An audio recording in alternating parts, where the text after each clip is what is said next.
Ravens just completed day 3 of training camp. We had some standout practices from Nate Wiggins, Tyler Loop. We'll go over all the practice details and who was there. We also hear from Malaki Starks, Kyle Hamilton, Tyler Linderbaum, and John Harbaugh. All that and more in today's episode of the Flock Rundown. Ravens Flock. Flock Rundown is the place to be.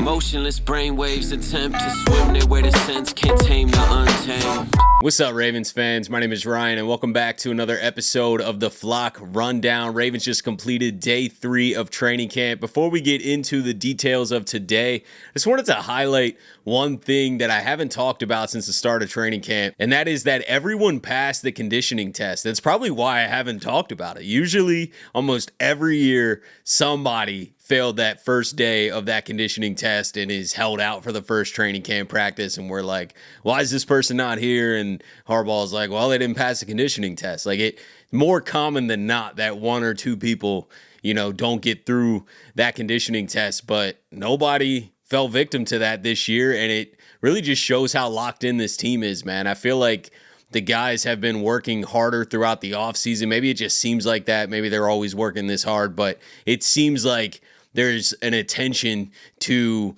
coming into camp prepared. The attendance at OTAs and minicamp, minicamp, they got to be there, but OTAs were voluntary. The attendance was super strong, and it just really shows how locked in this team is, how hard they've been working all offseason long before training camp even started, so that they're a little bit ahead of the game, especially from a conditioning standpoint. And I just wanted to highlight that, man, because I haven't talked about the conditioning at all, and I think it's a big deal, man. I think it's a big deal how locked in this team is and how hard these guys are working. But let's dive into today's practice. We'll start with who was there. Emory Jones Jr. still out on the non-football injury list, and our Darius Washington obviously out on the PUP list. He's going to be out for months, so I might as well stop even saying that. He's not coming back in training camp. DeAndre Hopkins did return, and then the only other people that are out was Jake Hummel with his hand, who Harbaugh said should be back next week or the week after. He said within a week or so. And then Keith Kirkwood was not practicing today. Not sure what's going on with that. Diving into the practice notes from today, the defense had another solid day. Lamar Jackson unofficially went 10 for 15 and 11 on 11 work, and 7 for 9 and 7 on 7 work. He usually had to settle for checkdowns or mid-range throws. The defense was not allowing anything deep today. Nate Wiggins was a standout at practice today on back-to-back plays. Wiggins blew up a wide receiver screen and then a sweep play. He then had 2 pass breakups in a matchup with Rashad Bateman later in practice, punctuated one of them with Jaire Alexander's seatbelt celebration. Malaki Starks was out there flying around. Aeneas Peebles had a tip at the line of scrimmage. Tavius Robinson was rotating in with the first team on edge. DeAndre Hopkins had a diving catch. Oweh was limited today, but Harbaugh commented on that and said he's fine. It's not a big deal. Still having a lot of false starts on the offense. Todd Monken talked about this the last time that he spoke to the media, and he was saying that they are mixing in a lot more complicated cadences than they have in the past, even for the young guys. So the false starts I don't think is alarming at all. I just think it's guys working through multiple cadences, especially guys that are brand new to the team that might not even make the team, obviously are going to struggle with that a little bit more than, the first team offense. So I don't think the false starts is a huge deal, especially this early in camp. Work those kinks out. You'll be good by, preseason, regular season for sure. Odafe Oweh had a nice practice today. Nice 2-play sequence late in practice, knocking Ronnie Stanley back with power for a pressure and then turning the corner with a cross chop. And then another highlight from today, Tyler Loop kicked and went perfect, 10 for 10 on field goals with a long of a 63-yarder. Great to hear the kickers are doing well in training camp. There were some up and down days in mini camp and OTAs,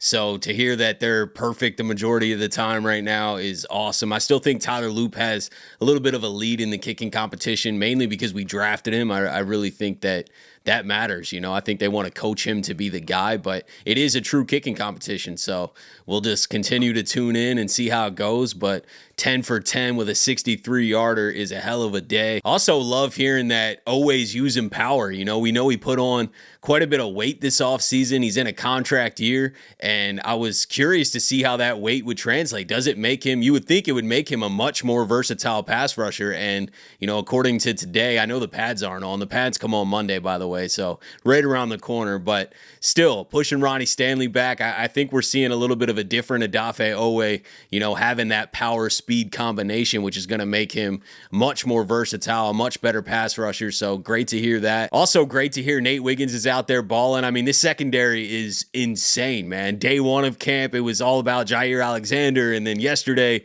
Malaki Starks, and then today, Nate Wiggins having his best day, and he's all over the field, and I just really think that this is the best secondary we've ever had. I know it's on paper, but I trust the guys are going to put it together. I think that we're going to see an elite secondary in Baltimore this year, an elite defense in general, but especially from that secondary, man. I mean, it's just so deep, so stacked, and I love hearing that Nate's balling. Kyle Hamilton spoke to the media today, said that he thinks Nate Wiggins is going to take one of the biggest leaps on the team from year one to year two. He's going to be one of the best in the league, and I'm kind of throwing that out a lot today, but I truly believe that.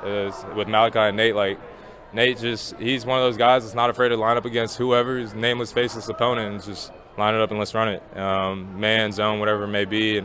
And today especially, he's competing at a high level. He's done that for the past 3 days, and super excited to see what he does in year two. And I think he's probably going to have one of the bigger jumps from last year to this year than anybody on the team. Sticking on the topic of the secondary, we know how stacked the top end of the corners are. Jaire Alexander, Nate Wiggins, Marlon Humphrey. I think right behind them, you got Awuzie and TJ Tampa. There's 5 right there, and I've talked about it throughout this offseason, but that battle for that 6 corner spot, if they carry a 6, I think they will, who's going to make that 6 corner spot?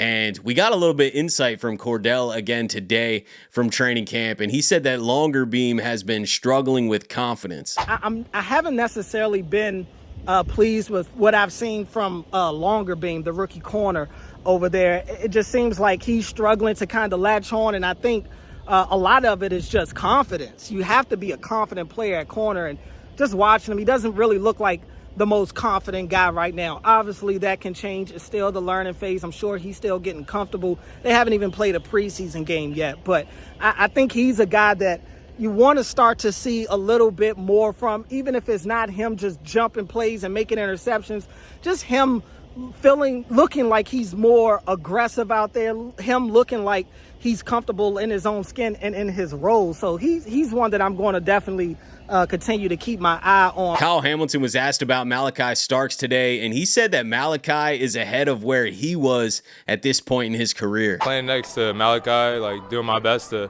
get him up to speed because he's super talented. I honestly think he's miles ahead of where I was at that point, where in his NFL career, but super talented. So that's a big thing right now, just trying to help him be the best player he can be, because once it all clicks for him, he's going to be one of the best in the league. He's generous, but I think I said there's levels, and he's on that top level, and I think just to be able to learn from him. I think when I come off, I always go to him hey, if this happens, what do you think? And then when they get in this set, what are you thinking? So just continue to learn from him, but also to see how he sees the game of football. He's so smart. You think you know football till you get around people who know football, and then you realize you don't know that much about football. But you do, though. But it's just really just being able to learn from him, I think has been huge. And for me to be out there with him, it's awesome. Another thing that Kyle talked about that a few Ravens have mentioned so far is the energy of Jaire Alexander, the energy that he's bringing to the team. I saw some Marcus Peters comparisons floating around. I think that's a great comparison, man. I really think he's going to bring some juice to the Baltimore Ravens, and just from an energy perspective, too, not only the impact on the field, but just the energy. Here's Kyle Hamilton talking about that. Yeah, for sure. I think we probably needed some of that. Guys can be a little eccentric at times, but I'm more even keel, so I need to have that been brought out of me a little bit, and Jaire does that for us. And everybody follows his lead when it comes to the energy and stuff, and he's only been here 3 practice days, but everybody can feel the difference with him here. So thanks to everybody upstairs for getting him here, and just glad he's on our team now. Moving to the offensive line, we heard from Tyler Linderbaum. He spoke on Daniel Faalele and continued to echo what we've been hearing, from Ronnie Stanley and others, saying that Faalele took this offseason as serious as possible and is in the best shape he's ever been in. Daniel's looked awesome. Just coming in really good shape. So he's certainly been challenged to do so, and I think he took that challenge on, and then just continue to get better and better each and every day. I'm excited for Daniel and the things that he's going to be capable of doing this year. Tyler Linderbaum was also asked about the pending contract and the extension situation. He didn't want to talk about it much, but he did get asked, why didn't he hold out? Why didn't he, raise a stink about not getting the 5th-year option picked up, not getting the extension yet? And I thought he had the best answer possible. A lot of guys in your contract situation that hold in or made a stink of it, wouldn't have gone OT. Why did you choose a different approach? I need to work on my craft, and I need to get better. So that's pretty much it from day 3 of training camp. We got practice tomorrow, and then on Monday, the pads come on, so I cannot wait for that. I'm going to be locked into offensive line, defensive line. You get a lot better idea of guys like Mike Green and Odafe Oweh and just their impact that they're going to have. The competition ramps up, the physicality ramps up. That's when training camp really gets going, so cannot wait for that. But I appreciate you guys, as always, for tuning in to another episode of the Flock Rundown. Have a beautiful rest of your day, and I'll let the greatest linebacker in the history of the game take us out. Ravens Flock. The Flock Rundown is the place to be. My man Ryan has been a lifelong Ravens fan since he was born. The Flock Rundown.